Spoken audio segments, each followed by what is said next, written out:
मंडळी, आज मस्त मी असं बिना तेलाचा आणि चमचमीत जेवणाचा भाग 4 तुमच्यासाठी घेऊन आलेली आहे। आजसुद्धा मी खूप छान असे पदार्थ केलेले आहेत। तर आधीचे 3 भाग बघून नक्कीच तुमचा यावर विश्वास बसला असेल की बिना तेलाचं सुद्धा आपण चमचमीत असं जेवण करू शकतो। आज मी तुमच्यासाठी घेऊन आलेली आहे दही भेंडी, नंतर भुना पनीर, दम आलू आणि छान असा व्हेजिटेबल राईस आणि नेहमीप्रमाणे फुलके। चला तर मंडळी, आता लगेच आपण इथे रेसिपीला सुरुवात करूया। सर्वात आधी मी बनवते आहे इथे दम आलू। त्यासाठी आता आपण मसाल्याची तयारी करून घेऊया। आता आपण तेलाचा वापर करणार नाही आहे, तर कांदा भाजायचा, टोमॅटो भाजायचं, त्यासाठी आज मी इथे थोडी वेगळी पद्धत वापरणार आहे। ती म्हणजे कांदा आणि टोमॅटो हे जे आहेत, मी हे डायरेक्ट गॅसवर किंवा फ्लेमवर मी इथे भाजून घेतलेलं आहे। कांदा आणि टोमॅटो या पद्धतीने भाजून घेतल्यामुळे भाजीला खूप छान अशी चव येते। कांदा आणि टोमॅटोची वरची काळी झालेली साल जी होती ती मी अगदी इथे बाजूला करून घेतलेली आहे आणि त्याचे छोटे छोटे काप करून आपण मिक्सरच्या भांड्यामध्ये काढून घेतलेले आहे। त्यामध्ये आता मी 6 ते 7 लसूण पाकळ्या, थोडं आलं, त्यानंतर कढीपत्त्याची पानं टाकलेली आहे आणि 7 ते 8 मी काजू होते ते गरम पाण्यात आधीच भिजत ठेवले होते, ते सुद्धा ह्यात टाकून घेतलेले आहे। त्यानंतर आपल्या घरी जर मगजबी असेल तर ते टाकू शकता, मगजबी नसेल तर तुम्ही शेंगदाण्याचा सुद्धा वापर करू शकता। ते सुद्धा मी आधी भिजत ठेवले होते आणि सर्व साहित्य छान असं मिक्सरच्या भांड्यामध्ये वाटून घेतलेलं होतं। त्यानंतर कढई आपली गरम करायला ठेवली होती। त्यात नेहमीप्रमाणे जसं आपण जिरं आणि मोहरी टाकतो तसंच बिना तेलाचं टाकून घेतलं होतं। छान जिरं मोहरी तडतडली की त्यानंतर आपण मिक्सरला जे वाटण बनवून घेतलं होतं ते सुद्धा यात टाकून घेतलेलं आहे। हे वाटण आपल्याला अगदी छान असं परतून घ्यायचं आहे। वाटण परतून होईपर्यंत मी इथे एका बाउलमध्ये दही घेतलेलं आहे आणि त्या दह्यामध्ये आपण सर्व मसाले टाकून घेऊया आवडीनुसार। लाल तिखट, हळद, धने पावडर, गरम मसाला आणि चवीपुरतं मीठ आणि हे छान असं आपण फेटून घेऊया। यामुळे भाजीला खूप छान अशी चव येते आणि आपली जी स्निग्धांशाची जी गरज आहे, तेलाची गरज, ती सुद्धा आपली या दह्यामुळे छान अशी भरून निघते आणि भाजीला सुद्धा खूप छान अशी चव येते। आणि तुम्हाला माहितीच आहे मगजबी आणि काजू हे सुद्धा आपल्या शरीरासाठी खूप हेल्दी आहेत, त्यामुळे तेल न वापरता त्याचा वापर केला तर अधिकच छान।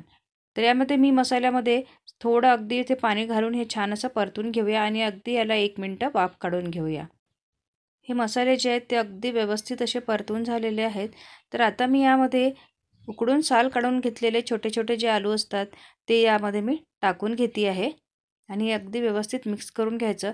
त्यानंतर आपला महत्त्वाचा इन्ग्रेडियंट्स म्हणजे कसुरी मेथी। अगदी थोडी मी ते कसुरी मेथी हातावर छान अशी चोळून घालते आहे, यामुळे भाजीला खूप छान अशी चव येते आणि यात मी अगदी थोडंसं इथे पाणी टाकून घेते आहे। फार पातळ करणार नाही आहे मी आजची भाजी, ही थोडी अगदी अशी घट्टसर करणार आहे आणि आता याला एक छान अशी एक वाफ काढून घेऊया। व्हिडिओ अगदी शेवटपर्यंत बघा, म्हणजे तुमची एकही स्टेप किंवा काहीच मिस होणार नाही। मी मध्ये मध्ये छोट्या छोट्या टिप्ससुद्धा सांगत असते बोलता बोलता। तर आता बघा, तुम्ही बिना तेलाची भाजीसुद्धा टेस्टमध्ये आपण कुठेही कॉम्प्रोमाइज केलेलं नाही आहे, तरीसुद्धा अगदी अप्रतिम अशी झालेली आहे। भाजीला छान अशी एक वाफ आलेली आहे, त्यामध्ये मस्त अशी कोथिंबीर टाकून आपण भाजी गार्निश करून घेऊया। तर आता आपला इथे पहिला जो पदार्थ होता दम आलू, तो आपला इथे तयार झालेला आहे आणि तोही एकदम टेस्टी। आता मी गॅससुद्धा बंद केलेला आहे।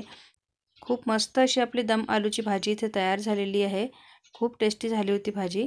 तर मंडळी, आता आपण इथे दुसरा पदार्थ तयार करायला घेऊया, तो म्हणजे आता आपण इथे बनवूया व्हेजिटेबल राईस। त्यासाठी मी इथे जेवढे तांदूळ घेतले होते त्याच्या दीडपट इथे पाणी टाकून घेतलेलं आहे। तर पाणी हे थोडं तांदूळावर सुद्धा डिपेंड करतं किती पाणी लागतं तर ते। तर त्या पाण्यामध्ये मी थोडे खडे मसाले टाकून घेतलेले आहे।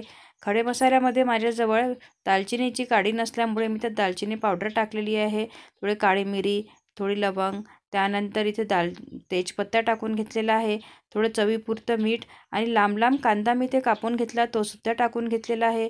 त्यानंतर काही भाज्या टाकते आहे, त्या म्हणजे ब्रोकोली, गाजर, शिमला मिरची आणि थोडे मी इथे मटरसुद्धा टाकून घेते आहे। थोडी बारीक कापून घेतलेली कोथिंबीरसुद्धा मी आताच टाकून घेते आहे आणि यामध्ये मी अगदी 2 चमचे छान असं दही टाकून घेते आहे।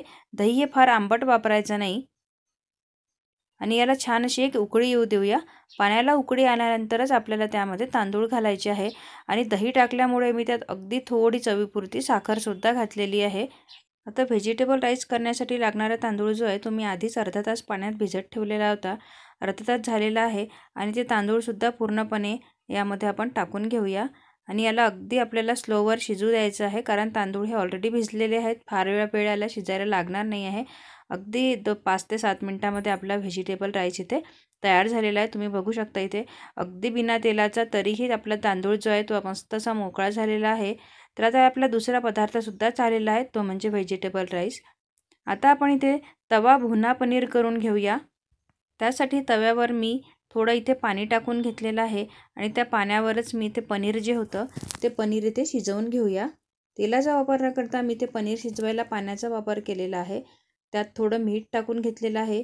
यातच मी थोडी मोठी कापून घेतलेली शिमला मिरची आणि कांदासुद्धा यातच आपण सोबतच परतून घेऊया।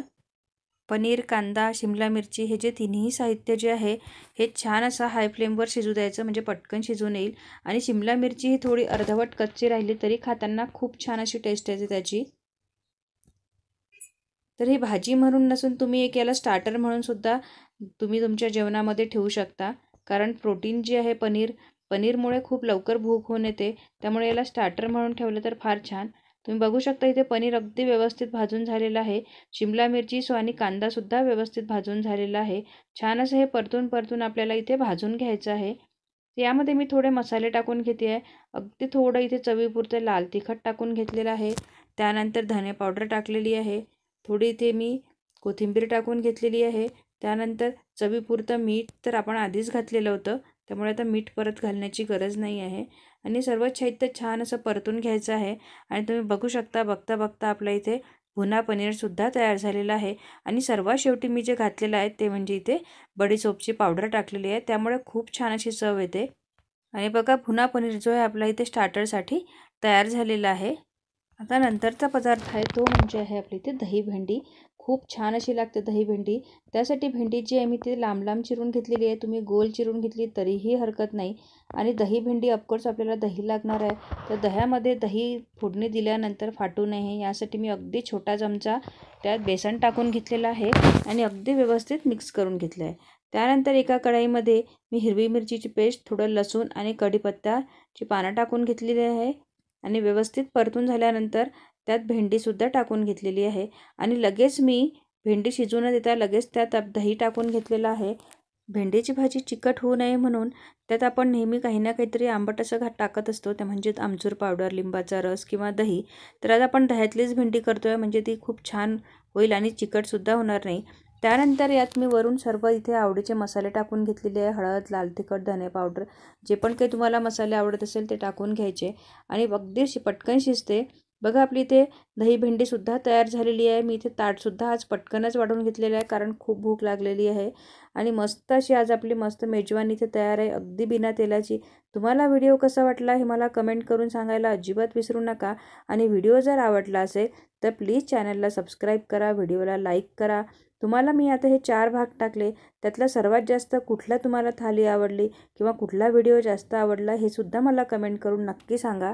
आणि आजचे जे मेनू होते ते दम आलू, त्यानंतर व्हेजिटेबल राईस, दही भेंडी आणि भुना पनीर, हे तुम्हाला मस्त असं आपलं यम्मी असं इथे जेवण तयार झालेलं आहे।